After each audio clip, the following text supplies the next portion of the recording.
عزت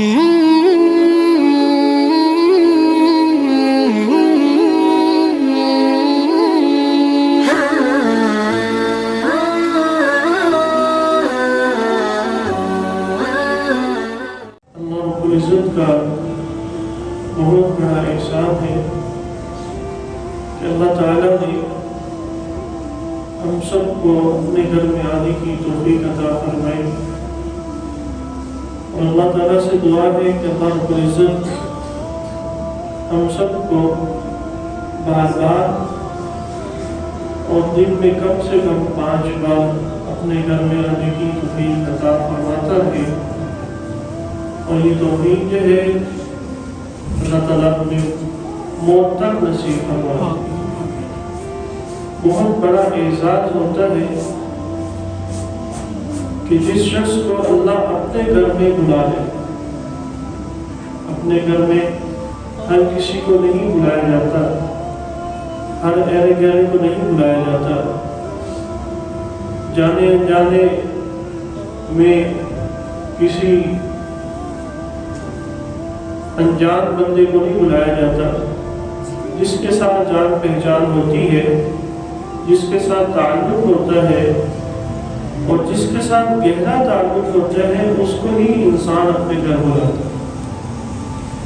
تو اللہ رب العزت کا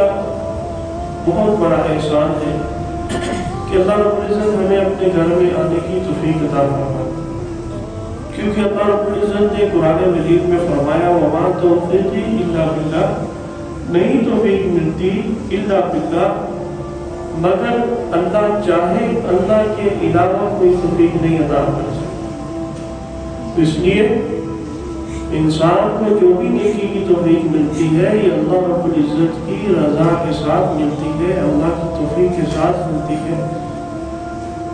اور اللہ کا گھر ایسا گھر ہے کہ جو اس گھر کو آباد کرتا ہے،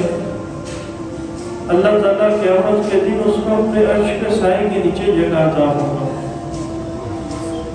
اور اللہ کا گھر اللہ تعالیٰ کی طرف سے ایک صدا لگتی ہے، میرے پڑوسیوں کو بلایا جائے قیامت کے دن، تو فرشتے حیران ہوتے ہیں اللہ آپ کے کون سے پڑوسی ہیں؟ تو اللہ رب العزت فرماتے ہیں میرے پڑوسی وہ ہیں جو مساجد کو، میرے گھروں کو آباد کیا کرتے تھے دنیا میں۔ اور اللہ کے گھر کی آبادی کس طرح ہوتی ہے؟ انسانوں کے ساتھ، مسلمانوں کے ساتھ، ایمان والوں کے ساتھ، کلمہ گو جتنے بھی مسلمان مومنین ہیں ان کے ساتھ اللہ کے گھر کی آبادی ہوتی ہے کہ وہ اللہ کے گھر میں آتے ہیں، اللہ کے آگے سجدہ ریز ہوتے ہیں، اللہ سے دعائیں کرتے ہیں، نوافل پڑھتے ہیں، ذکر و اذکار کرتے ہیں، اللہ کا نام لیتے ہیں اور قرآن و سنت سیکھتے ہیں، سمجھتے ہیں، اس کے مطابق عمل کرتے ہیں اور اللہ کے گھر میں آ کے بیٹھ کے رکھتے ہیں۔ یہ بہت بڑی سعادت ہے، اور یہی وہ لوگ ہیں جو اللہ رب العزت کے پڑوسی ہیں۔ اور اللہ رب العزت کل قیامت کے دن صدا لگائے گا اے فرشتوں میرے پڑوسیوں کو لے آؤ اور ان کو انبیاء، صدیقین اور شہداء کے ساتھ بٹھا دو اور میرے عرش کے سائے کے نیچے ان کو جگہ دو۔ یہ وہ حضرات ہیں، اور ان میں کون آ سکتے ہیں؟ ہم سب آ سکتے ہیں، کوئی مشکل نہیں۔ جب اللہ کے گھر کی صدا لگے اللہ اکبر، اللہ سب سے بڑا ہے، تو ساری چیزوں کو چھوٹا کر دیا جائے۔ جب اللہ نے اپنے منادی کو اذان کا حکم دیا کہ اذان دے دی جائے، کہ کہہ دیا جائے کہ اللہ اکبر، اللہ سب سے بڑا ہے، تو اب دنیا کے سارے کام چھوٹے، سارے رشتے چھوٹے، ساری چیزیں چھوٹی۔ اب اس وقت بڑا کون ہے؟ اللہ، جس نے تمام جہانوں کو بنایا، جس نے ساری دنیا کو بنایا، جس نے ساتوں زمین ساتوں آسمان کو بنایا، جس نے دن کو بنایا، جس نے رات کو بنایا، جس نے سورج چاند ستارے بنائے، جس نے چرند پرند حیوان بنائے، جس نے مجھے آنکھیں دی، عقل دی، سمجھ دی، جس نے میری آنکھوں میں نور بڑھا، کہ مجھے لال رنگ لال نظر آتا ہے، پیلا پیلا نظر آتا ہے،